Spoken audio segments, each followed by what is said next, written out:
Let's talk about Huma Abedin and the State Department emails in association with the Clinton Foundation.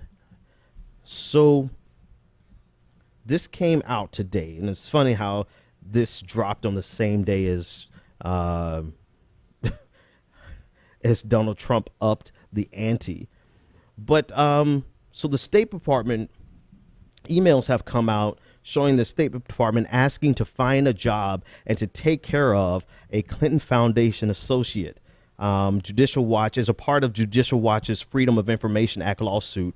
There are connections between Clinton's role leading the State Department and her foundation and her family foundation. The subject line was simply a favor. And in the body it read, we have actually, hang on, let me just go straight to the email itself. So the subject line, it's from Doug Band. It's dated in 2009. So Hillary Clinton and Huma were both in the State Department. And the subject line is just simply a favor. And so it starts off, hi, Doug. I really appreciate the opportunity to go on the Haiti trip. It was an eye-opening experience, seeing blah, blah, blah, blah, blah. The follow-up email after that, the response was that it was a very short response. Most of it has been redacted, but they're saying it's important to take care of X. A favor. It's important to take care of X. Now, just from that much, we can't draw a conclusion of what this was about. But if you read up in the email thread, you'll see the context. And the context was provided. It was provided by Cheryl Mills. Now, Cheryl Mills has ended up, and you'll see her in the background picture here with Hillary Clinton at her time as Secretary of State.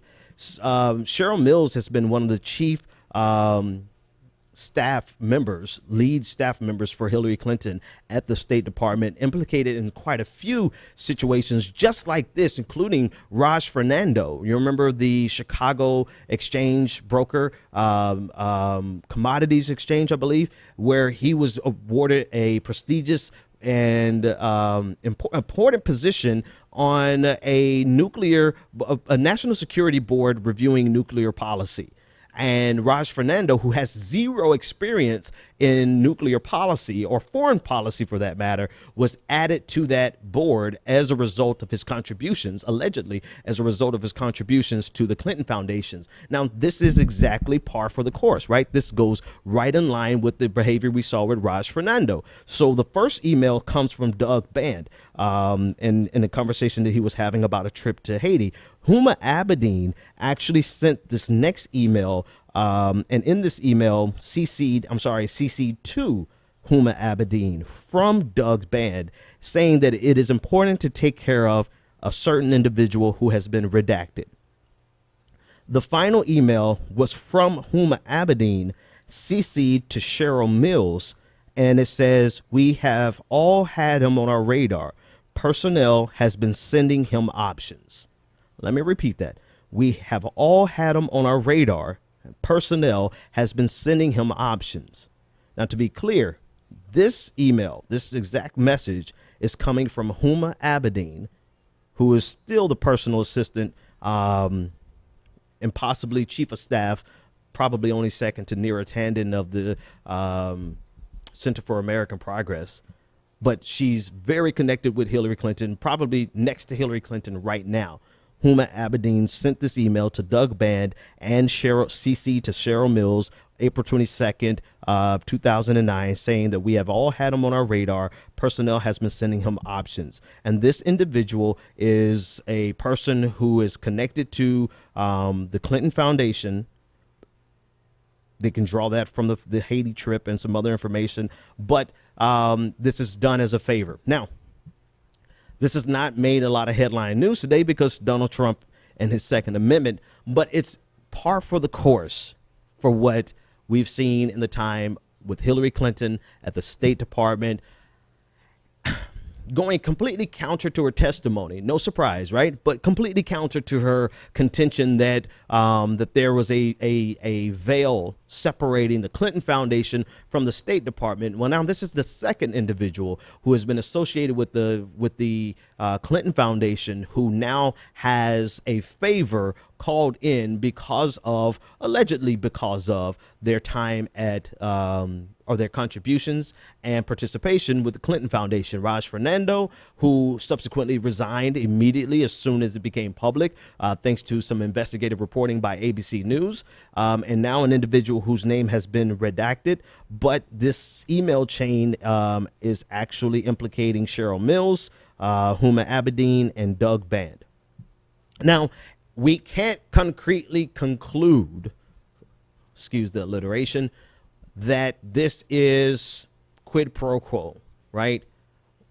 But because we don't have the name of the individual, we don't know exactly, because we don't have the name of the individual, we can't say what their contribution was to the Clinton Foundation, right? And because we don't know their contribution to the Clinton Foundation, we can't adequately conclude or with full integrity conclude that this was the type of favor that we all suspect it being. But what we can say is that this is par for the course. This is exactly the type of behavior that we have seen documented by many emails that have been released from Hillary Clinton's time at the State Department. What does it matter at this point? Hell, I don't know, because you have to choose between, you know, her and the guy who's looking for a Second Amendment. I said this today. Somebody said that this election has become a cluster F. And I had to agree. I'm like, yes, this is a cluster F because we're stuck between a oligarchical neoliberal, an efficient oligarchical neoliberal, and an imbecilic oligarchical neoliberal who is adored by Nazis. Right. So you have Hillary Clinton, who's going to be the most efficient neoliberal. She knows where all the bodies are buried. She knows where all the bones are in all the closets. She knows how to get it done. She's going to be an efficient mastermind of this political system. Or you could choose an imbecilic person who is going to, just as much as Hillary Clinton is going to serve the oligarchy, so is Donald Trump. Don't fool yourself. Donald Trump is representative of the oligarchy. Why would he do something to undermine himself? It just doesn't follow. But he's an imbecile. He represents the oligarchy, and he's a beneficiary of neoliberalism. So why would we ever expect him to do something to undermine neoliberalism? He's not going to break up this system. The only difference then is that one is efficient, one is potentially imbecilic, but also adored and loved by white nationalists and Nazis. So yes, this election has become a cluster F of I can't wait until it's over. That's really what it's become.